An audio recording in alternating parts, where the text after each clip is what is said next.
எல்லாருக்கும் வணக்கங்க. இந்த cook with Comali season 5 start ஆனதுனாலே பல கண்டஸ்டன்ட் கான்ட்ரவர்சியில் மாட்டிக்கிட்டே இருக்காங்க. அதுலேயும் ஷாலினி ஜெயா எது பண்ணாலும் தப்பு அப்படிங்கிற மாதிரி தான் வந்துட்டு இருக்கு.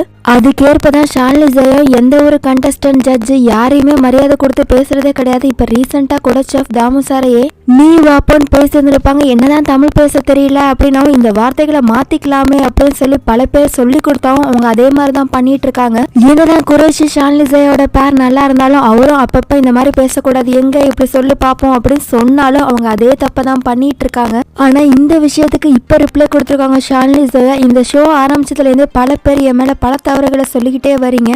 சப்போஸ் நான் பேசுறது உங்களுக்கு பிடிக்கல அப்படின்னா கண்டிப்பா அந்த ஷோலயே சொல்லியிருந்திருப்பாங்க. அப்படி இல்லைன்னா எடிட் பண்ணும்போது அதை தூக்கி இருந்திருப்பாங்க. ஸோ இது எல்லாமே கண்டென்ட்காக அப்படின்னு பார்க்காம இந்த விஷயத்த பெருசாக்க வேணா ஃபன்னா பார்க்கலாமே அப்படிங்கிற மாதிரி சொல்லியிருந்திருக்காங்க ஷாலினி ஜெயா.